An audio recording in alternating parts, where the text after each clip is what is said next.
अस्सलामुअलैकुम, मैं हूं अब्दुल बासित और आप देख रहे हैं हमारा YouTube channel AB Khan chemistry. Today our topic is how to attempt the paper and this is lecture number 22। ये टॉपिक जो है बहुत इम्पोर्टेंट है और बहुत लाजमी है। जो आज का लेक्चर है ये बहुत इम्पोर्टेंट है पेपर के हवाले से कि आप कैसे पेपर में 95% मार्क्स जो हैं वो ले सके। वीडियो को आपने आखिर तक देखना है। वीडियो के आखिर में आप समझ जाएंगे कि ये वीडियो लेक्चर हमारे लिए कितना लाजमी था, क्योंकि बाज बच्चे होते हैं वो बहुत काम करते हैं, बहुत ज़हीन होते हैं, दिन रात काम करते हैं, दिन रात, लेकिन ज़हीन भी होते हैं, दिन रात भी काम करते हो, लेकिन उनके मार्क्स, उनकी सोच, उनके काम, उनके ख्यालात, उनके जहानत के मुताबिक नहीं आते हैं। वजह क्या है? वजह सिर्फ और सिर्फ ये है कि उनका पेपर अटेम्प्ट करने का जो तरीका होता है वो गलत होता है। उनके पास वो स्किल्स नहीं होते हैं जिसके जरिए वो पेपर अटेम्प्ट कर सके। अच्छा जी, मैं आपको इस वीडियो में ये समझाऊंगा कि आपका जो पेपर होता है, फाइनल एग्जाम का जो पेपर होता है, वो आपने कैसे अटेम्प्ट करना है, किस तरीके से जो है वो आप सही तरीके से अटेम्प्ट करें और कौन कौन से ऐसे स्किल्स हैं जो आपके पास होने चाहिए और उससे आपका पेपर जो है वो अटेंटिव होगा। क्योंकि हमने क्या करना है, हम स्टडी भी करते हैं, ठीक है जी, दिन रात कोशिश करते हैं, हमारे पास बहुत सारा टैलेंट होता है, ठीक है जी, लेकिन जब हम पेपर को अटेम्प्ट करने जा रहे होते हैं तो हमारे पास वो स्किल्स नहीं होते हैं। उसका मिसाल मैं कॉलेज में टीचिंग करता था और उसका एक प्रिंसिपल था, वो हमेशा से बच्चों को ये मिसाल देता था कि अगर इसका मिसाल पेपर अटेम्प्ट, सही अटेम्प्ट करने का मिसाल इस तरह है कि आपके घर में एक मेहमान आ जाए और उस मेहमान के लिए आप आला किस्म के खुराक जो है वो उसके सामने पेश करें, लेकिन उसमें हर किस्म का खुराक जो है, हर किस्म का फूड जो है वो आप उसमें शामिल हो, लेकिन आप उस मेहमान को मतलब ऐसे तरीके से पेश करें कि वो उसके हैसियत के मुताबिक नहीं हो, मतलब आपका पेश करने का तरीका जो है वो गलत है। तो वो मेहमान क्या करेगा? वो मेहमान न उस खुराक को देखेगा, न वो वहां पर आपके साथ बैठेगा, लेकिन जल्दी से बस कहेगा कि यार मैं फिट हूं, ठीक है जी, और मुझे कोई हंगरी नहीं है और मैं अब चलता हूं जी, सलाम अलैकुम, फिर चलेगा। लेकिन अगर आप अपने हैसियत के मुताबिक, आप बहुत गरीब है, बहुत गरीब, लेकिन अपने हैसियत के मुताबिक आप दाल पका ले घर में और उस मेहमान के सामने आप सही तरीके से आप वो दाल जो है, दाल आपने दाल पकाए, वो दाल जो है वो सही तरीके से उस मेहमान के सामने पेश करे। वो ये नहीं कहेगा कि मेरे लिए चिकन चाहिए, मेरे लिए गोश्त चाहिए, मेरे लिए बकरी की गोश्त चाहिए, कोई और गोश्त चाहिए, वो ये नहीं कहेगा, लेकिन वो आराम से, खुशी से, दिल की खुशी से वो खुराक जो है वो खाएगा और आपका शुक्रिया अदा करेगा और वो मेहमान जो है वो खुश भी होगा और चले जाएगा, ठीक है जी। तो इसका मिसाल वो हमेशा से इस किस्म का देता था कि आप पेपर को, आपके पास बहुत सारा टैलेंट है और आप बहुत काबिल है, आपने दिन रात कोशिश की है, आपको सब कुछ आता है, लेकिन आप जो है वो पेपर में, जब आप वो पेपर अटेम्प्ट करते हैं, उसका तरीका ऐसा होता है कि वो चिकर को इंप्रेस नहीं कर सकेगा। अगर आपका पेपर जो है वो सही नहीं है, इस मिसाल जो है वो प्लेट की है, वो प्लेट सही तरीके से आप पेश ना करें तो उसको देखेगा मैं नहीं, और आपने सही लिखा होगा, सब कुछ जो है आपके मतलब बहुत आला है, लेकिन आपका तरीका गलत है, आपको क्वेश्चन लिखने का तरीका नहीं है आपके पास, न्यूमेरिकल क्वेश्चन का लिखने का तरीका नहीं है आपके पास, डायग्राम ड्रा करने का तरीका नहीं है आपके पास, ग्राफ ड्रा करने का तरीका नहीं है आपके पास, किस तरीके से हम न्यूमेरिकल को हल करेंगे, किस तरीके से मैथमेटिक्स का क्वेश्चन हल करेंगे, किस तरीके से टॉपिक देंगे, किस तरीके से हेडिंग्स देंगे, अपने पेपर को किस तरीके से अटेंटिव रखेंगे। तो आज का ये जो लेक्चर है, ये वीडियो लेक्चर, ये सिर्फ और सिर्फ ये है कि आप पेपर को कैसे अटेम्प्ट करेंगे। अच्छा जी, चलते हैं, शुरू करते हैं कि पेपर को कैसे अटेम्प्ट किया जाए। चलो जी, सबसे पहले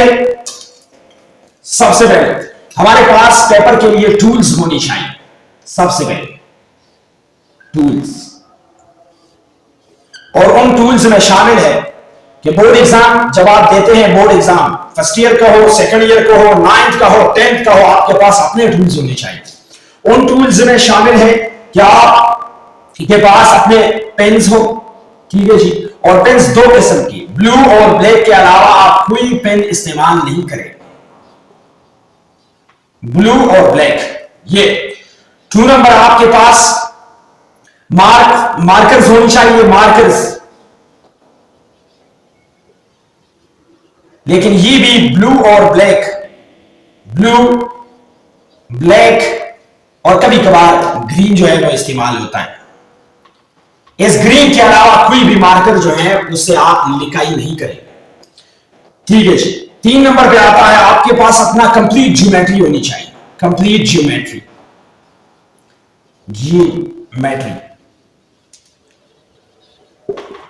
नंबर 4 आपके पास एक रूलर होना चाहिए, लेकिन ज्योमेट्री में जो रूलर होता है वो छोटा साइज का होता है, आपके पास बड़े साइज का लार्ज फॉर्म ऑफ रूलर जो है वो आपके पास होना चाहिए।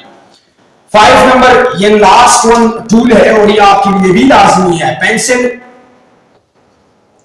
साथ में इरेजर आपके साथ अपना होना चाहिए और इसी के साथ साथ शार्पनर भी होना चाहिए। ये टूल्स है और ये टूल्स जो हैं आप लाजिमी अपने पास रखेंगे, ये टूल्स बहुत लाजिमी है। अगर आपके पास अपने टूल्स नहीं होते हैं तो आप इधर उधर देखेंगे, बच्चों को देखेंगे, इधर उधर जो स्टूडेंट्स आपके साथ बैठे हैं, आप उससे मांगेंगे कि मुझे ये दीजिए, ये दीजिए, ये दीजिए, इससे आप अपना वक्त जाया करते हैं।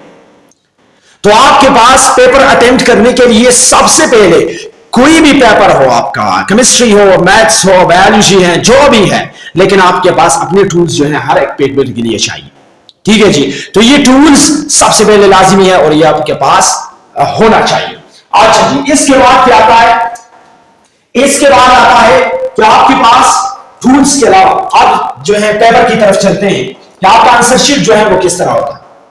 बोर्ड का आंसर शीट मैं यहां पर थोड़ा सा ड्रा करता हूं, इस किस्म का आंसर शीट होता है। ये हो गया, ये उसका जो पहला पेज होता है, जो सबसे फ्रंट वाला पेज होता है, उस पे यहां पर इस साइड में बॉक्सेस दिए हुए होते हैं कि इसमें अपना रोल नंबर जो है वो लिख के, ठीक है जी। यहां पर उसका सीरियल नंबर होता है, वो सीरियल नंबर यहां पर जो है वो लिखा हुआ होता है, ठीक है जी। सीरियल नंबर, यहां पर सीरियल नंबर होता है, लेकिन ये सीरियल नंबर का आपसे कोई ताल्लुक नहीं है। ये वाला सीरियल नंबर आपने क्वेश्चन पेपर पे जो एमसीक्यू पेपर होता है, पार्ट 1 होता है, उसमें एक ब्लैंक दिया हुआ होता है कि यहां पर अपना आंसर शीट का सीरियल नंबर डाल दीजिए। तो ये वाला सीरियल नंबर जो है आपने आंसर शीट जो पार्ट 1 होता है, जो कि एमसीक्यूज वाला हिस्सा होता है, उस टॉप पे ये सीरियल नंबर आपने लिखना है। अच्छा जी, इसके बाद डेट आपको आता है कि ये जो डेट है ये भी आपने लिखना है। तो डेट के लिए एक खाना जो है वो दिया हुआ होता है। इसके अलावा पेपर जो है, पेपर कौन सा है, इसके लिए भी एक ब्लैंक दिया हुआ होता है कि यहाँ पर अपना पेपर जो है, आज का पेपर कौन सा है, ये भी डाल दीजिए, ठीक है जी, लिख कीजिए। ये फ्रंट पेज होता है। यहां पर कंटिन्यूएशन शीट का भी एक ब्लैंक होता है कि कंटिन्यूएशन शीट मींस कि आपने कितनी, इसके अलावा आपने जो आंसर शीट लिए हैं या और शीट्स आपने इस्तेमाल की है वो कितने हैं, यहां पर नंबर डाल दीजिए। आपने 2 इस्तेमाल किए हैं, 2 रखेंगे, 3 इस्तेमाल किए हैं, 3 लिखेंगे, 4 इस्तेमाल किए हैं, 4 लिखेंगे। ताकि ये कहीं गुम ना हो जाए, उनको पता चले कि इसके पास इतने कंटिन्यूएशन शीट जो है वो मौजूद है। ठीक है जी। अब ये फ्रंट पेज होता है और यहां पर कुछ भी आपको कहता है कि यहां पर कुछ भी नहीं लिखे, ये ऐसा होता है, ये खाली होता है और यहां पर आपको एक फिक्रा दिया हुआ होता है, लिखा हुआ होता है यहां पर कि इस हिस्से पर कुछ भी ना लिखे, कुछ ना लिखे इस हिस्से पर। तो आपने कुछ भी इधर rule number, date, paper, continuation sheet, इसके अलावा आपने कोई चीज जो है यहां ऐड नहीं करना। ये सबसे पहले पार्ट होता है। और जब भी आपको आंसर शीट मिले तो सबसे पहला काम जो है आपने यही लिखना है। अब रूल नंबर को किस तरह डालना है, किस तरह लिखना है। बात बच्चे होते हैं वो रूल नंबर जो है वो यहां से लिखते हैं। मिसाल के तौर पर मेरा रूल नंबर है 100, 100 और मैं यहां से लिखूं 100। ठीक है जी। तो ये जो और बॉक्सेस है इसमें वो समझ जाते हैं कि ये इन बॉक्सेस में इसका रूल नंबर जो है वो इसने यहां पर लिखा है, मींस कि ये दोनों जो है ये भी 0 है और इसका रूल नंबर हो गया 10,000 तक चला गया। आप ये बात जहन नशीन कर ले कि आप जब भी रूल नंबर लिखते हैं तो इस साइड से आपने शुरू करना है, जो राइट साइड होता है यहां से शुरू करना है, यहां से 001 मेरा रूल नंबर 100 है। ठीक है जी। तो मैं यहां से शुरू करूंगा और यहां पर 100 रख दूंगा। अब इसकी वजह क्या है, अगर यहां पर 0 आ जाए 00 तो ये मीनिंगलेस है, इसका कोई मतलब नहीं है। ठीक है जी। लेकिन उस साइड पे आ जाए तो आपका जो टोटल रूल नंबर है वो चेंज हो जाता है। इसी वजह से आप जब भी रूल नंबर लिखेंगे तो आप राइट साइड से शुरू करेंगे और उस बॉक्सेस को आपने फिल करना होगा। अच्छा, ये पेपर का जो कि आपके पास आंसर शीट है, उस आंसर शीट का अब सबसे पहला जो फ्रंट पेज होता है वो ये है और इस तरीके से आपने इसे फिल करना है। अच्छा जी। इसके बाद क्या है, इसके बाद है कि आपने जब आपको आंसर शीट दिया जाए और ये काम आपने किया, ठीक है जी, ये टूल्स आपके पास है और ये पहला पेज, फ्रंट वाला पेज जो है, इसमें जो चीजें रिक्वायर्ड थी वो आपने फिल की। अब क्या है, अब इसके बाद आता है कि आपके पास थोड़ा सा टाइम होता है। आपने सबसे पहले ये पेपर है, ठीक है जी, पेज नंबर 2 है, उस आंसर शीट का ये पेज नंबर 2 है। तो आपने क्या करना है, उस आंसर शीट पर कोई बाउंड्री लाइन नहीं होता है। आपने सबसे पहले ये पेज जो है ये आपने ये सीट करना है। किस तरह सीट करेंगे, इससे आपने बाउंड्री लाइंस जो है वो ड्रा करना है। मैंने एक बाउंड्री लाइन जो है ये यहां पर खींच किया, ड्रा किया, और एक बाउंड्री लाइन जो है ये यहां पर ड्रा किया। इससे क्या होता है, अगर आप इसमें इसके अंदर लिखते हैं तो ये जो है एक तरीके से आप निकाल करेंगे। मतलब ये है कि आपने एक सेंटेंस यहां से यहां लिखा, दूसरा सेंटेंस यहां से स्टार्ट करेंगे, यहां पर एंड करेंगे, आप यहां से फिर स्टार्ट करेंगे, यहां पर इसका खात्मा होगा, फिर यहां से स्टार्ट करेंगे। तो ये जो क्वेश्चंस हैं ये फिर एक सीरीज से आएंगे, एक सही तरीके से, इसका लेवल जो है वो सही होगा। ठीक है जी, वो सेंटेंस जो है, अगर आप इसमें लिखते हैं तो इसमें कोई बाउंड्री लाइन नहीं है। आप एक सेंटेंस को यहां तक लिखेंगे, इसका खात्मा यहां तक होगा, फिर यहां से शुरू करेंगे, दूसरे को यहां से शुरू करेंगे, तीसरे को यहां पर खत्म करेंगे। तो ये जो क्वेश्चन है, ये जो लाइंस है वो एक दूसरे के मतलब मुताबिक नहीं होते हैं, बराबर नहीं होते हैं, इक्वल नहीं होते हैं, और आपने एक सही पैराग्राफ आपने लिखना है। तो ये बाउंड्री लाइंस जो है, ये सबसे पहला काम आपने तमाम पेजेस पे बाउंड्री लाइंस जो है वो ड्रा करना है। ठीक है, सबसे पहला काम आपको आंसर शीट मिल गया, फ्रंट पेज आपने फिल कर दिया, उसके बाद आपने जो है बाउंड्री लाइंस जो है वो ड्रा करना है। ये बाउंड्री लाइंस आप ब्लैक मार्कर से या ग्रीन मार्कर या ब्लैक मार्कर से आपने इन लाइंस को ड्रा करना है, लेकिन रूलर के बगैर नहीं, रूलर के साथ आपने इसे ड्रा करना है, रूलर, ताकि बिल्कुल सीधा हो, ये बाउंड्री लाइंस जितनी भी हो बिल्कुल सीधा। इसके बाद आपने क्या करना है, यहां पर आपने फिर जब आप शुरू करते हैं, पेपर को हल करने जाते हैं, तो इसमें क्या होता है कि पेपर जो क्वेश्चन पेपर होता है, क्वेश्चन पेपर, उसमें एक हिस्सा जो है वो आपने तो कर दिया है, वो एमसीक्यूज का हिस्सा होता है। फिर बी, पार्ट बी और सी, सेक्शन बी और सी जो है वो शुरू हो जाता है। अब आपने पेज नंबर 2 पे पेज नंबर 2 की आधा हिस्सा जो है वो उसमें आपको लिखा होता है कि यहां पर कुछ भी नहीं लिखे। तो ये जो पेज नंबर 3 है यहां से आपने स्टार्ट करना है और यहां से बाउंड्री लाइंस जो है वो भी यहां से स्टार्ट करना है। ये फर्स्ट और सेकंड पेज आपने फिलिंग के अलावा जो कि रोल नंबर और डेट है, पेपर है, कंटिन्यूएशन शीट है और सीरियल नंबर है, उसके अलावा आपने कुछ भी नहीं लिखना है। इन 2 पेजेस को आपने खाली छोड़ना है। फिर 3 नंबर पेज से आपने शुरू करना है। सबसे पहले आखिर तक आप बाउंड्री लाइंस जो है वो ड्रा करें। फिर इसके बाद जो है आपने सेक्शन बी जो है वो शुरू कर दिया। अब जो चेकर है वो देखता है कि ये किस, अगर आप सेक्शन बी और सी को नोटिफाई नहीं करता है, मतलब उसको शो नहीं करता है कि ये कौन से हिस्से का क्वेश्चन है, तो वो उसके जहन में वो कम वक्त उसके पास होता है चेकिंग का, तो उसके जहन में ये आइडिया नहीं होता है। ठीक है जी, तो आपने अपने पेपर को खुद उसके सामने शो करना है कि ये इस क्वेश्चन का आंसर है। तो सबसे पहले आपने यहां पर सेक्शन, मिसाल के तौर पर ये वही पेज हो गया, ठीक है जी, और ये इसके साथ लाइंस है, ये लाइंस है उसमें। इस लाइन में मैंने लिखा सेक्शन बी। इस सेक्शन को आपने एक ब्लॉक का शिकल बनाना है इससे, ठीक है, इस तरह का शेप आपने क्या किया, शो किया, इसे बोल्ड किया, ठीक है जी। वो बोल्ड करने से उसे जाहिर होगा कि ये सेक्शन बी है। अच्छा, फिर आप इसके बाद आपने क्या करना है, सेक्शन बी में मिसाल के तौर पर आपको क्वेश्चन नंबर 3 जो है, पार्ट 3 जो है वो आता है, तो आपने यहां पर सेक्शन बी में सवाल दिया होता है कि आपका इन नीचे मंदरजेल में से आपने इतने क्वेश्चन जो है वो हल करने हैं, 9 हल करने हैं, 8 हल करने हैं, तो आपने क्वेश्चन नंबर भी डालना है कि ये कौन सा क्वेश्चन है। तो यहां पर मैं क्वेश्चन नंबर लिखता हूं कि ये मेरा हो गया क्वेश्चन नंबर 02, ये हो गया क्वेश्चन, ठीक है जी, क्वेश्चन नंबर ये हो गया। अब कौन से पार्ट का आप आंसर लिखते हैं, यहां पर पार्ट भी आपने शो करना है। तो यहां पर मिसाल के तौर पर पार्ट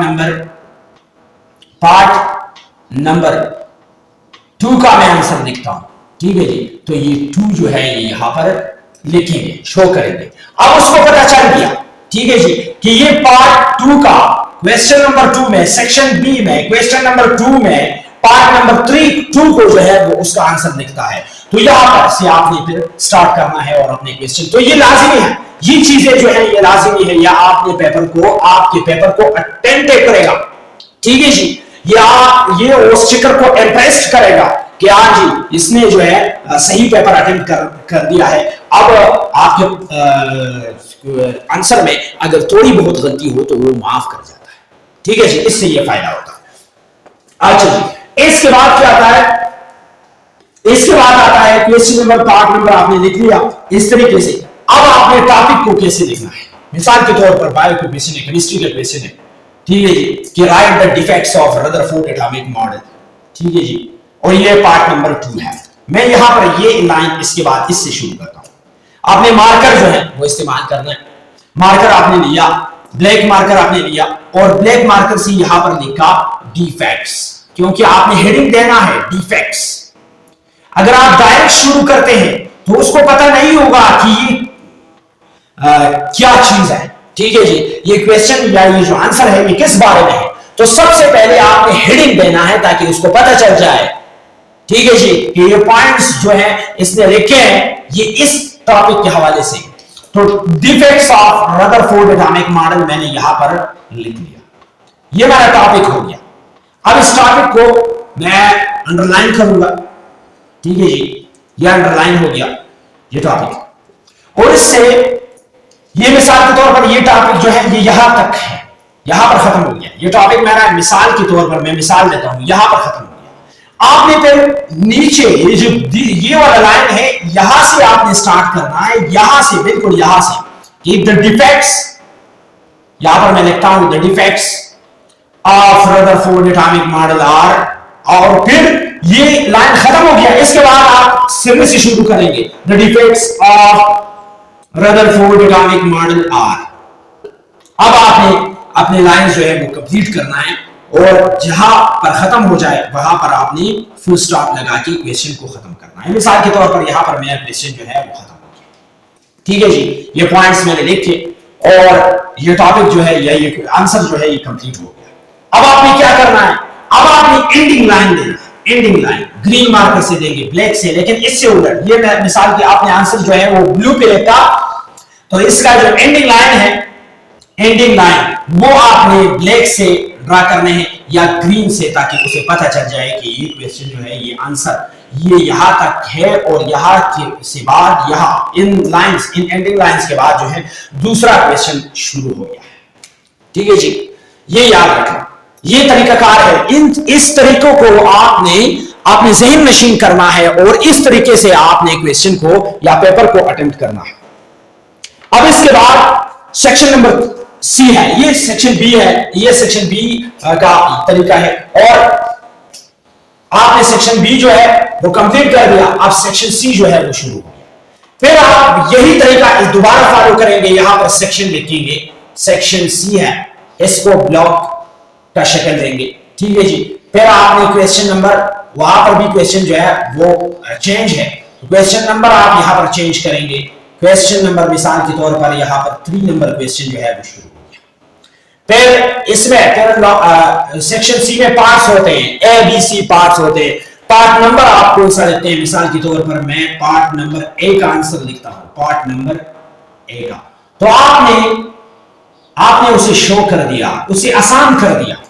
ठीक है जी, ये उसके साथ आसानी है, चेकिंग में उसे आसानी होगी, वो खुश हो जाएगा, वो खुश होगा कि इस तरीके में इस बच्चे ने, स्टूडेंट ने बहुत अच्छी तरीके से पेपर अटेम्प्ट कर दिया है। तो अगर आपसे मामूली से गलती जो है वो हो जाता है, वो आपको माफ करता है और आपको नंबर जो है वो मुकम्मल देते हैं। अच्छा जी, फिर यही तरीका ये जो है ये आपने सेक्शन सी जो है वो शुरू कर दिया। अब सेक्शन सी में आपने हेडिंग्स भी देना है, आपने टॉपिक्स भी देना है, और जितने ज्यादा टॉपिक्स होंगे ना, आपका पेपर जो है, आपका क्वेश्चन उतना लंबा होगा और उतने ज्यादा आपको मार्क्स दिए जाएंगे। अब मिसाल के तौर पर आपने शुरू कर दिया, एक टॉपिक है रदरफोर्ड एटॉमिक मॉडल या बोहर एटॉमिक मॉडल, आप एक्सप्लेन कर दें और आप बस सिरे से शुरू करें। एक मजमून जो है आपने लिखना है, बस आप शुरू करते हैं उस मजमून को, उस कहानी को आप खत्म करते हैं, बस ये हो गया, ये लो जी, ये मेरा आंसर है। ये तरीका नहीं है। सबसे पहले आपने बोहर जो है उसका डिस्कवरी के बारे में आपने बताना है, उसका एक टॉपिक आपने दिया। ठीक है जी, फिर उसके बाद आपने बोहर एक्सपेरिमेंट या बोहर मेन पॉइंट्स क्या थे, बोहर एटॉमिक मॉडल में डिफेक्ट्स क्या थे, फिर उसके लिमिटेशंस क्या थे। आपने इस तरीके से हेडिंग्स देना है, टॉपिक्स देने हैं, और जितने ज्यादा टॉपिक्स आपके पेपर में, आपके क्वेश्चन में, आपके आंसर में होते हैं, उतने ज्यादा मार्क्स जो है वो आपको मिल जाएंगे। अच्छा जी, इसके बाद आता है कि आपने लास्ट पॉइंट आपने पेपर जो है वो हल कर दिया। पेपर जो है ये जनरल रूल्स है, हर एक पेपर के लिए जनरल रूल्स है। आपने पेपर हल कर दिया, लास्ट में आप क्या करेंगे, मिसाल के तौर पर आपने 3-4 कंटिन्यूएशन शीट जो है, और इस आंसर शीट के अलावा आपने 2 शीट्स जो है वो इस्तेमाल की है, तो आपने सबसे फ्रंट पेज पे दोबारा आना है और उस कंटिन्यूएशन शीट वाले बॉक्स में आपने लिखना है ये तो मेरे कंटिन्यूएशन शीट। इसका फायदा क्या होगा, अगर वो पेपर, वो आंसर शीट खुदा ना खास्ता वो शीट जो है वो कहीं गुम हो जाए, तो उनको पता होगा कि इस पेपर के साथ 2 और शीट्स हैं, वो कहां है, वो फिर वो उसे फाइंड आउट करेंगे और उसके लिए अगर वो ना मिल जाए, ठीक है जी, तो आपको मार्क्स जो है उसके मुताबिक देंगे, उसके पेपर के मुताबिक आपको मार्क्स देंगे कि इसके पास। और अगर आप यहां पर नंबर नहीं देंगे तो उसका मतलब यह होगा कि यहां पर उसने कंटिन्यूएशन शीट जो है वो 0 इस्तेमाल की है। यूज कंटिन्यूएशन शीट कितने है, 0 है। फिर अगर आपने इस्तेमाल की भी हो तब भी आपको मार्क्स नहीं देंगे, क्योंकि आपके पास सबूत जो है वो नहीं है, प्रूफ नहीं है आपके पास। आपने यहां पर 0 लगाया है या कुछ भी नहीं लिखा है तो 0 कंसिडर होगा ना। तो ये लास्ट पॉइंट जो है ये आपने जरूर देखना है और इसका ख्याल रखना है और इसको फिल करना है, ये लाजमी है। अच्छा जी, ये जनरल रूल्स है और इसको आपने फिल करना है। इस तरीके से आप कोई भी पेपर को अटेम्प्ट कर सकते हैं। इसके बाद क्या आता है, अच्छा जी, इसके बाद आता है ये जनरल रूल्स है, हर एक पेपर में आप अप्लाई कर सकते हैं। अब जो है कुछ खास बातें हैं, हिंट्स हैं, जो कि आपके लिए बहुत लाजमी है। सबसे पहले आपका क्वेश्चन नंबर जो है सबसे पहले आपका क्वेश्चन नंबर जो है वो बिल्कुल करेक्ट होना चाहिए। क्वेश्चन नंबर आपका क्लियर होना चाहिए, करेक्ट होना चाहिए। मिसाल के तौर पर आप सेक्शन सी में क्वेश्चन नंबर 2 हल करते हैं और आप यहां पर नंबर जो है क्वेश्चन नंबर वो नहीं दे, तो फिर उसको पता नहीं चलता है चेकर को कि ये कौन से क्वेश्चन का आंसर है। ठीक है जी। या आप क्वेश्चन नंबर लिखते हैं लेकिन आप आंसर क्वेश्चन नंबर 2 का लिखते हैं और यहां पर नंबर देता है आप 3, या पार्ट बी का आप आंसर लिखते हैं और यहां पर लिख ले आप ए, तो ये नंबर जो है ये आपको आपके पेपर को तबाह कर जाएगा, क्योंकि आपका जो क्वेश्चन नंबर है वो सही नहीं है। तो ये बात भी ज़हन नशीन कर लें कि आप जो भी आंसर लिखते हो आप क्वेश्चन नंबर जो है वो आपने सही लिखना है, करेक्ट लिखना है। इसके बाद उर्दू इंग्लिश, ये जनरल रूल जो है ये उर्दू के लिए भी हैं, उर्दू पेपर्स के लिए, इंग्लिश पेपर्स के लिए भी। अब आते हैं 2 नंबर पॉइंट पर। अगर आपको बायोलॉजी पेपर है, बायोलॉजी पेपर में आपने कौन सी चीजों का ख्याल रखना है, किस तरह आपने अपने बायो का पेपर को अटेंटिव करना है। तो बायोलॉजी के लिए, बायोलॉजी पेपर में आपको पता है कि बायो जो है उसमें बहुत सारे डायग्राम्स, हर एक क्वेश्चन के साथ डायग्राम होता है। अगर आपको कहता है कि draw the structure of virus, या ठीक है जी, आप रिस्पायरेशन के प्रोसेसेस, जितने भी प्रोसेसेस है उसको लिख के, तो उस हर एक में ग्लाइकोलाइसिस में डायग्राम है, क्रीब साइकिल में डायग्राम है। ठीक है जी। आप लाइट रिएक्शन और डार्क रिएक्शन की तरफ चलते हैं, वो क्वेश्चन हल करते हैं तो वहां पर भी डायग्राम है। आप डाइजेस्टिव सिस्टम का जो मिसाल के तौर पर एक क्वेश्चन दिया है कि explain the digestive system of human, तो अगर आप उसको एक्सप्लेन करते हैं उसके आखिर में आपने डायग्राम, डाइजेस्टिव सिस्टम का एक ढांचा बनाना है, आपने डायग्राम जरूर बनाना है। ठीक है जी, ड्रा करना है डायग्राम आपने। तो डायग्राम वो आप किस तरीके से हल करेंगे, ये मिसाल के तौर पर बायोलॉजी का एक क्वेश्चन है, ठीक है जी, और डाइजेस्टिव सिस्टम ऑफ ह्यूमन में वो आपने डाइजेस्टिव सिस्टम ऑफ ह्यूमन ये क्वेश्चन है, आपने हल कर दिया, क्वेश्चन आपका जो है वो खत्म हो गया। लास्ट में आपने क्या करना है, लास्ट में आपने डायग्राम का टॉपिक देना है, सबके आखिर में आपने क्वेश्चन हल कर दिया, उसके बाद आपने डायग्राम का टॉपिक देना है कि ये नीचे जो है इस क्वेश्चन से रिलेटेड डायग्राम है। अब मिसाल के तौर पर स्ट्रक्चर ऑफ फ्लावर है, या आपको क्वेश्चन दे कि explain the structure of flower, ठीक है जी, और आप फ्लावर के बारे में जितनी भी टॉपिक्स हैं, जितने भी पॉइंट्स हैं आप लिखते हैं, आंसर जो है वो आपका पूरा हो जाता है। लेकिन इसके बाद आपने क्या करना है, आपने डायग्राम जो है वो जरूर ड्रा करना है। अब मिसाल के तौर पर ये हो गया फ्लावर का डायग्राम, ठीक है जी, और मैंने फ्लावर को ड्रा कर दिया, ये उसके कुछ पार्ट्स हैं, ठीक है जी। अब इस पार्ट्स को, इसको आपने पेंसिल से, सबसे पहली बात ये है कि डायग्राम जो भी हो, अगर केमिस्ट्री में है, फिजिक्स में है, जो भी पेपर में है, आपने पेंसिल यूज करना है इसके लिए आपने क्या करना है, पेंसिल यूज करना है।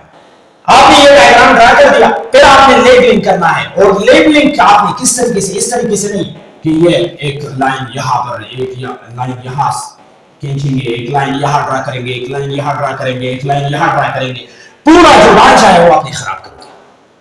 क्या आपने क्या करना है, तरीका इसके लिए क्या है, तरीका ये है, इसको मैं नंबर्स देता हूं कि ये जो है ये फर्स्ट पॉइंट हो गया, ये पहला पार्ट है, ये दूसरा पार्ट है, ये तीसरा पार्ट है, ये चौथा पार्ट है, ये पांचवा पार्ट है, ठीक है जी। इसको मैंने नंबर्स दिए।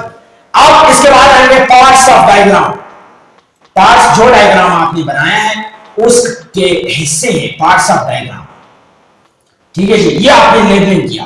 अब इस 1 नंबर पे आप लिखेंगे कि ये पेडिसल है, ठीक है जी, पेडिसल है, ये दूसरा जो है ये पीटल है, ठीक है जी, तीसरा ये है, तीसरा ये है, चौथा ये है, ये आपने लिखना है, पांचवा जो है ये है।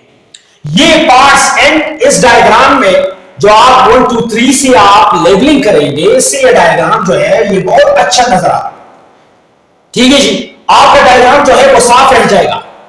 और ये पार्ट्स जो है इसके आपको अलग नंबर मिलेंगे, क्योंकि आपने ज्यादा काम किया है, डायग्राम को सही तरीके से आपने ड्रा कर दिया है। ठीक है जी, वो सारा क्वेश्चन है, डाइजेशन या फ्लावर्स का स्ट्रक्चर है, वो आपने यहां इस डायग्राम के जरिए दोबारा उसकी वजाहत कर दी कि ये फ्लावर का डायग्राम है, स्ट्रक्चर है, और उसके नाम जो है वो आपने ऐड किए, उसके पार्ट्स जो है वो आपने ऐड किए।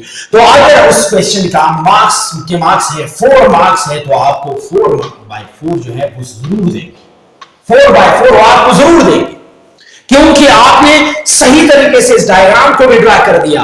क्वेश्चन में भी आपने जब आंसर टॉपिक लिखा, टॉपिक भी दिए, हेडिंग्स भी दिए, आपने अंडरलाइन भी ड्रा कर दिया, आपने डायग्राम भी ड्रा कर दिया, पार्ट्स ऑफ द डायग्राम को भी, लेबलिंग भी आपने अच्छी की, तो फिर कोई भी चेकर जो है वो जालिम नहीं होता है। किसी भी चेकर का आपके साथ दुश्मनी नहीं है, वो आपको जरूर जो है वो नंबर्स देंगे, और सही नंबर्स देंगे, जो नंबर्स आपको चाहिए उससे ज्यादा नंबर्स आपको मिलेंगे। ठीक है जी।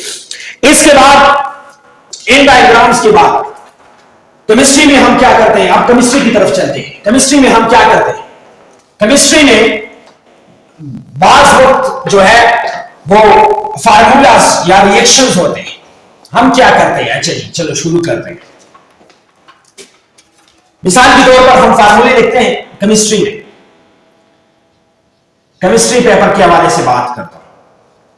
केमिस्ट्री में अगर सबसे पहली बात, अगर कोई रिएक्शन होता है तो बाज बच्चे ऐसे करते हैं, इस तरह एरो लिखते हैं, ड्रा करते हैं, और बाज बच्चे इस तरह। तो रिएक्शन में एक किस्म का एरो होता है, ठीक है जी। इरिवर्सिबल रिएक्शन के लिए इस किस्म का एरो होता है, रिवर्सिबल रिएक्शन के लिए इस किस्म का एरो होता है, ठीक है जी, या इस किस्म का एरो होता है। ये एक चीज है, ठीक है जी, ये दोनों तरफ रिएक्शन जाता है। या फ्री रेडिकल के लिए ऐसा रिएक्शन होता है, ऐसा एरो होता है फ्री रेडिकल के लिए। तो हम क्या करते हैं, हम ऐसा करते हैं। ऐसा जो है ये अटैक करने के लिए है, इलेक्ट्रोफाइल के लिए है, इलेक्ट्रोफाइल, ठीक है जी। इस किस्म का जो है वो एरो जो है ये इलेक्ट्रोफाइल न्यूक्लियोफाइल के लिए इस्तेमाल हो जाता है। ये जो फ्री रेडिकल है इसके लिए हाफ एरो जो है वो ये सिंबल है फ्री रेडिकल के लिए, ठीक है जी। या होमोलाइटिक फिशन के लिए इस किस्म का एरो जो है वो होना चाहिए, और ये भी ये है। लेकिन हम क्या करते हैं, हम बस एरो को ना उसकी पॉइंट का पता चल जाता है कि कहां से हमने एरो ड्रा करना है और कहां तक इसको ड्रा करना है, ये पता हमें नहीं हो जाता, ठीक है ना। इसके बारे में हमारे पास कुछ हिंट्स होते हैं, तो हम गलत कर जाते हैं, और इसी की वजह से हमारे पेपर में जो है मार्क्स कम आ जाते हैं। अब बाज बच्चे फार्मूले लिखते हैं, मिसाल के तौर पर H2O का फार्मूला, ये सही फार्मूला है। बच्चे क्या करते हैं, वो करते हैं यहां पर लिखते हैं H2O, ये गलत है। बाज बच्चे लिखते हैं H2O, ये भी गलत है, ठीक है जी। या बाज बच्चे ऐसे लिखते हैं H2O, ये भी गलत है। बाज बच्चे लिखते हैं H2O, ये भी गलत है, ठीक है जी। सही फार्मूला क्या है, सही फार्मूला ये है। या मिसाल के तौर पर ग्लूकोज का फार्मूला है C6H12O6, इसके बिल्कुल बेस में आपने नंबर लिखना है, ये नंबर लिख लिया मैंने, ठीक है जी। और ये इसके सिंबल्स हैं, और सिंबल जो है वो कैपिटल्स होने चाहिए, ये फार्मूला है। बच्चे क्या करते हैं, इस तरह लिखते हैं C6H12O6, ये गलत है। ये आपने कोएफिशिएंट डाला है, एटम्स का नंबर आपने रेशो नहीं, ये रेशो नहीं है ना, एटॉमिक नंबर या नंबर ऑफ द एटम्स है। यहां पर आपने इसके साथ कोएफिशिएंट डाला, और कोएफिशिएंट का मतलब जो है वो होता है नंबर ऑफ मोल्स होता है, ठीक है जी। तो ये आप गलत लिख जाते हैं, और इसी की वजह से आपका जो पेपर है वो चेकर पे बैड इंप्रेशन डालता है, और उस बैड इंप्रेशन का नतीजा क्या निकलता है, नतीजा यह होता है कि आपके पेपर में आपके पास आपने दिन रात तो कोशिश करते हैं, आपको केमिस्ट्री बहुत अच्छी आती है, लेकिन आपके पास वो ट्रिक्स नहीं है, वो स्किल्स नहीं है जो इसके लिए होनी चाहिए। पेपर अटेम्प्ट करने का तरीका आपको पता नहीं है, फार्मूला लिखने का तरीका आपको पता नहीं है, रिएक्शन लिखने का तरीका आपको पता नहीं होता है। यही वजह होता है कि जब रिजल्ट आ जाता है तो आपकी सोच, आपकी जहानत, आपकी काबिलियत आपके काम के खिलाफ होता है। वो रिजल्ट आपके मतलब ख्यालात और तवक्कुआत से वो मार्क्स कम आ जाते हैं, और फिर आप परेशान हो जाते हैं कि क्या हो गया। तो ये कुछ नहीं हो जाता है, लेकिन आपका जो तरीकाकार है वो गलत है। अच्छा जी, न्यूमेरिकल क्वेश्चंस आपने किस तरह करना है। न्यूमेरिकल क्वेश्चन जो है ये बाज़ औक़ात आते हैं फिजिक्स और केमिस्ट्री में। फिजिक्स और केमिस्ट्री में न्यूमेरिकल क्वेश्चंस होते हैं। उस न्यूमेरिकल क्वेश्चंस को आपने किस तरीके से हल करना है, हर एक न्यूमेरिकल क्वेश्चन का अपना एक तरीका होता है, ठीक है जी। और ये तरीका आपने हर एक न्यूमेरिकल के लिए आप अप्लाई कर सकते हैं। कौन सा तरीका है? सबसे पहले मिसाल के तौर पर ये क्वेश्चन नंबर 2 है, ठीक है जी, और ये है एक न्यूमेरिकल, फिजिक्स में है या केमिस्ट्री में है, न्यूमेरिकल दिया हुआ। आपने किस तरह हल करना है? आपने जो है नंबर दिया, क्वेश्चन नंबर दिया, पार्ट नंबर दिया, ठीक है जी, सेक्शन भी दिया यहां पर, और आपने टॉपिक्स भी दिए, क्वेश्चन भी आपने लिखा। लेकिन जब आप न्यूमेरिकल क्वेश्चन हल करते हैं इसके 3 पोर्शन होते हैं, 3 पोर्शन। सबसे पहले आपने गिवन डेटा जो है वो निकालना है। गिवन मींस इस न्यूमेरिकल में हमें कौन कौन से चीजें जो हैं वो हमें दिए गए हैं, ठीक है जी। मिसाल के तौर पर हमारे पास क्वेश्चन है कि what is the mass of 5 moles of ice, what is the mass of 5 moles of ice. अब बाज बच्चे जो है उस न्यूमेरिकल को उससे अपना गिवन डेटा जो है वो नहीं निकाल सकते हैं, और ये इस गिवन का अपने मार्क्स है, रिक्वायर्ड का अपने मार्क्स है, सॉल्यूशन का अपने मार्क्स है। तो सबसे पहले न्यूमेरिकल क्वेश्चन में आपने गिवन जो है वो निकालना है कि कौन कौन सी चीजें इसमें इस न्यूमेरिकल में दिए हैं, ठीक है जी, ये हो गया गिवन। अब इसके बाद आता है रिक्वायर्ड। आपने रिक्वायर्ड का टॉपिक देना है, रिक्वायर्ड कि कौन सी चीजें या कौन कौन से पॉइंट्स जो है वो हमें रिक्वायर्ड है, हमें चाहिए या हमें फाइंड आउट करना है, आइडेंटिफाई करना है। अब इसके बाद आता है सॉल्यूशन। सॉल्यूशन आता है रिक्वायर्ड के बाद। मिसाल के तौर पर फिजिक्स है और इसमें एक्सेलरेशन जो है, आपने एक कार का एक्सेलरेशन आपने निकालना है कि इस कार का एक्सेलरेशन कितना है, ये रिक्वायर्ड है। सॉल्यूशन की तरफ आप आते हैं और फिर सॉल्यूशन जो है, ये सॉल्यूशन आपका तीसरा टॉपिक होगा, हेडिंग होगा कि मेरा सॉल्यूशन यहीं से शुरू हो गया है, ठीक है जी। ये सॉल्यूशन हो गया। सॉल्यूशन आपने कर दिया, वो एक्सेलरेशन आपने फाइंड आउट कर दिया। फिर आपने ये शो करना है, मेंशन करना है कि इस क्वेश्चन में जो रिक्वायर्ड चीज था, जो रिक्वायर्ड पॉइंट था, वो ये है। मिसाल के तौर पर यहां पर मैं लिखता हूं कि acceleration of the car, acceleration of the car is equal to दुमरा, मिसाल के तौर पर 30 मीटर पर सेकंड स्क्वायर है, और ये मैंने लिख लिया। ये मैंने क्या क्या ब्लॉक में मैं रखूंगा ताकि उसे पता चल जाए, और थोड़ा सा अलग पिन या अलग मार्कर जो है, अलग मार्कर इसके लिए इस्तेमाल करूंगा। ये शो करूंगा कि ये चीज रिक्वायर्ड थी और ये चीज जो है ये मैंने फाइंड आउट की, ये मैंने आइडेंटिफाई कर दिया, मालूम कर दिया जो चीजें, या मैंने सॉल्व कर दिया इस न्यूमेरिकल को, ठीक है जी। तो ये तरीकाकार होता है न्यूमेरिकल क्वेश्चन हल करने का। सबसे पहले आपने गिवन निकालना है, फिर रिक्वायर्ड निकालना है, फिर सॉल्यूशंस, उसे क्वेश्चन को आपने सॉल्व करना है, फिर उसके बाद आपने अपने आंसर को मेंशन करना है। मेंशन योर आंसर, ये बहुत लाजमी है। अब इसके बाद आता है कि आपने इक्वेशन को फिजिक्स में, फिजिक्स की तरफ एक और पॉइंट भी है, क्योंकि फिजिक्स में सारा मसला जो है फिजिक्स और बायो में रहता है। अब फिजिक्स में इक्वेशंस होते हैं, ठीक है जी, इक्वेशन। तो इस इक्वेशन को आपने किस तरह लिखना है? बाज बच्चे होते हैं वो इक्वेशन को, मिसाल के तौर पर f is equal to ma है, वो इस तरह लिखते हैं। देखिए देखिए इधर देखिए, इसको तवज्जो दें। बाज बच्चे इसके लिखते हैं कि f is equal to ma, ये हो गया इक्वेशन। अब ये तरीकाकार है, ये सिंबल्स जो आपने इस्तेमाल की है ये बहुत गलत है। ये symbol f is equal to m, f जो है वो फोर्स को रिप्रेजेंट करता है, और यहां पर आपने स्मॉल f डाल दिया। स्मॉल f जो है वो एफिशिएंसी को रिप्रेजेंट करता है या फ्रीक्वेंसी को रिप्रेजेंट करता है, और आपने यहां पर फोर्स के लिए स्मॉल f जो है वो लिखा है। अब क्या करना है? सही तरीकाकार ये है कि आपने सबसे पहले इक्वेशन में इक्वल जरूर होता है, आपने इससे पहले इंप्लाइज दैट का साइन लगाना है। फिर आपने क्या करना है, f जो है ये वेक्टर क्वांटिटी है, आपने ये भी डालना है, उसको शो करना है कि ये वेक्टर क्वांटिटी है। f is equal to ma, ये मैंने इक्वेशन लिखा और ये मेरा हो गया इक्वेशन। और इस इक्वेशन को आपने और भी मेंशन करना है, इसको नंबर देना है कि मेरा इक्वेशन नंबर 1 हो गया या 2 हो गया या 3 हो गया। इसके बाद ग्राफ्स आते हैं, ठीक है जी। ग्राफ्स, तो ग्राफ्स को सही पोजीशन पर आपने ड्रा करना है, सही पोजीशन पर, क्योंकि हम सबसे पहले डाल देते हैं कि एक्सेलरेशन जो है a is equal to acceleration is equal to O A, then force is equal to B A. ये एक मिसाल के तौर पर एक ग्राफ से मैं वैल्यूज लिखता हूं, ठीक है जी। ए जो है वो ग्राफ में ये है ओ ए है, एफ जो है वो बराबर हो गया है बी ए का। अब ये मैंने डाल दी और इसके बाद सबसे आखिर में ग्राफ जो है वो बनाता हूं, ये गलत तरीकाकार है। आप अपना क्वेश्चन शुरू करते हैं, ठीक है जी। जब यहां तक बात आ जाती है तो आपने इससे सबसे पहले आपने ग्राफ जो है वो ड्रा करना है, और ये ग्राफ आपने पेंसिल से ड्रा करना है, पेंसिल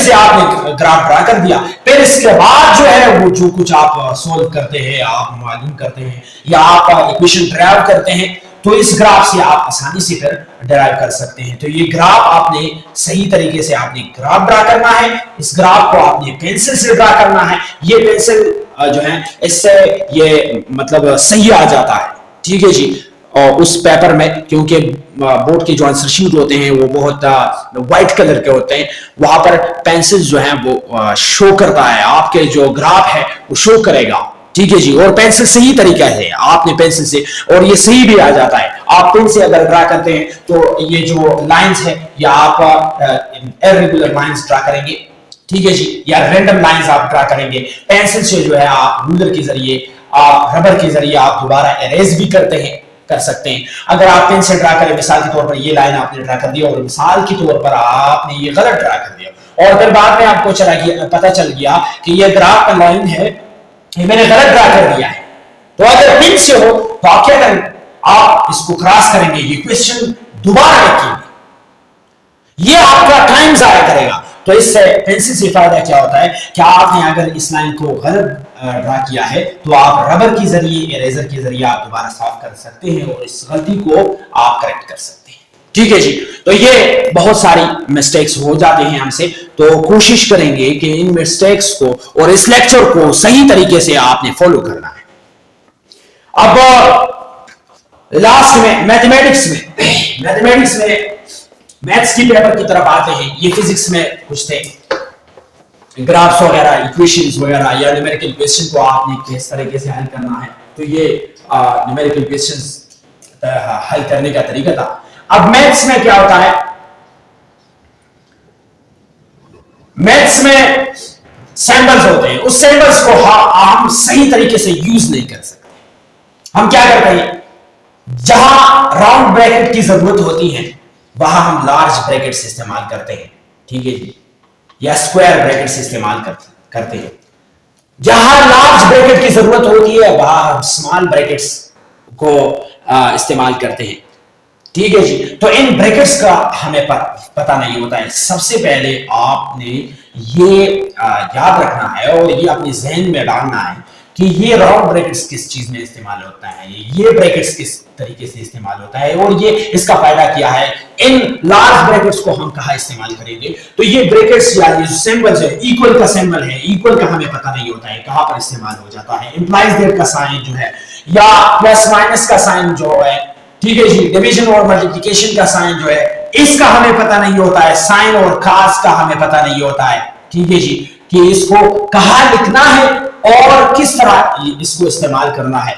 तो सबसे पहले मैथमेटिक्स में, आप जब मैथमेटिक्स का स्टूडेंट हैं तो आपको सबसे पहले पता होना चाहिए कि इस सिंबल्स को हमने किस तरीके से यूज करना है, किस तरीके से इसको लिखना है, ये कौन कौन सी अलामत है और कहां पर ये यूज होते हैं, ठीक है जी। ये बात आपने याद रखना है।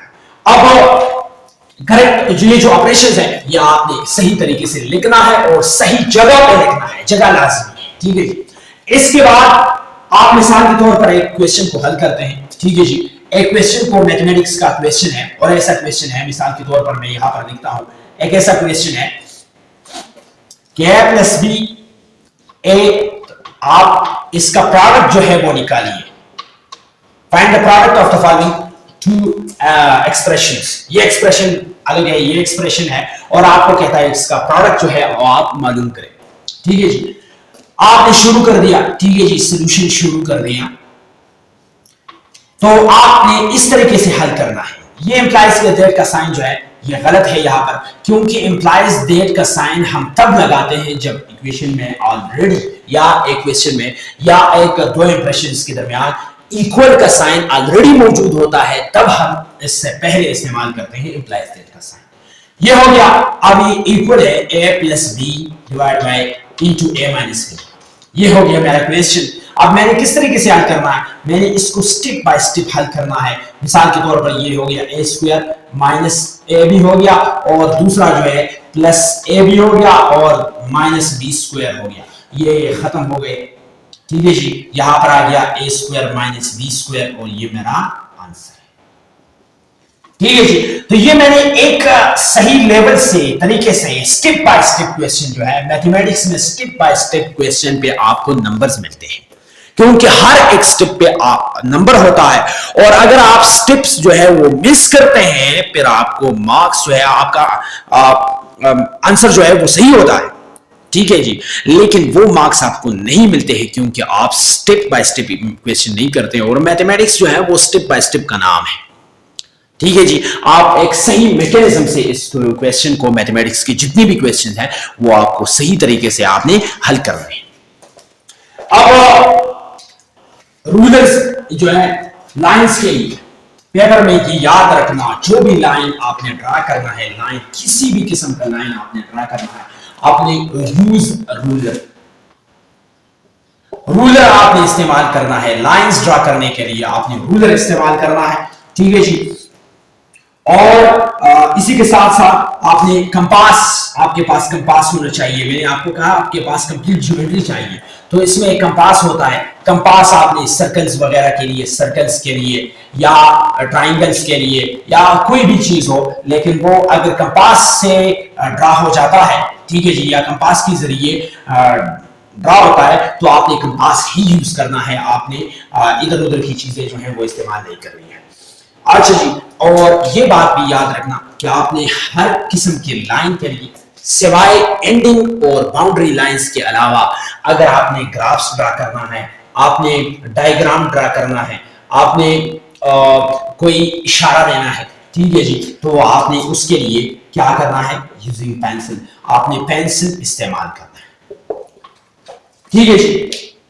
ये कुछ चीजें हैं, ये बहुत लाजिमी थी, इसी वजह से मैंने यहां पर। और फिर इसके बाद सबसे आखिर में मैं आपको ये तरीका बताऊंगा कि आप पेपर में किस तरीके से आपने कलर्स देना है। अगर किसी चीज के लिए कलर्स चाहिए तो आपने कलर्स किस किस्म के और किस तरीके से आपने कलर पेंसिल आपने बिल्कुल यूज नहीं करना है। मैंने आपको सबसे पहले कहा ना कि जो टूल्स है उसमें आपके पास सिर्फ और सिर्फ पेंसिल होना चाहिए, और कलर के लिए भी पेंसिल होना चाहिए।